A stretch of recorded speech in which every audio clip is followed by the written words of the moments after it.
Hi everybody, my name is Sydney and I'm going to be talking to you about my thesis, The Illusion of Consciousness Revealed Through Film.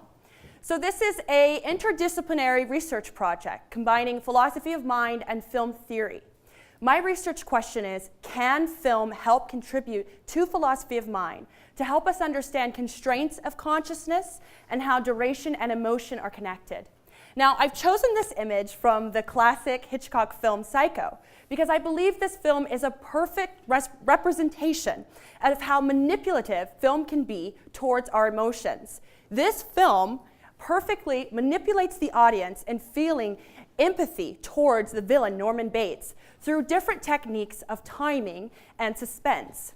Now, in my research, I am viewing two different kinds of consciousness. One is a natural understanding of consciousness, and the other I refer to as artificial.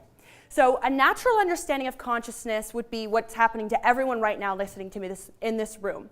Any kind of consciousness you would consider is typical. So an artificial example of consciousness is something I refer to, which is what's going on in the mind when you are viewing a film. Now, I refer to it as artificial because even though it seems to be a natural understanding of consciousness, what you are viewing has been manipulated by lights and sound and color and drama and characters to evoke a particular emotion out of you or to elicit a particular meaning into your mind. Now, typically when we think of time and consciousness, we think of it as a standard measurement, right? So like an objective scientific fact. But the feeling of timing or the feeling of duration can change depending on our experience. So I like to use a car crash as an example. Now, if you're a race car driver and you get into a 5-second car crash, it may feel as though it's going by in an instant. This is because you're used to car crashes and frankly, it's part of the job, not too much drama. But if you're a young mother taking her children to school and you get into a 5-second car crash, this may feel as though it goes on for eternity. This could be because for the mother, this is a highly dramatized instance. She's focusing on her children, she's focusing on her own consciousness, she's focusing on variables to avoid.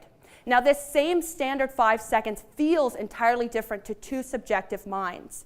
In my research, I argue that film is the perfect medium for philosophers of mind to explore consciousness.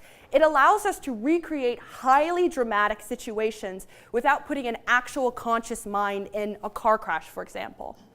I believe that my research can contribute not only to philosophy and film, but I would like my research to also contribute to science in general. I would like to inspire other scientists to use artistic methods to explore scientific questions. Thank you.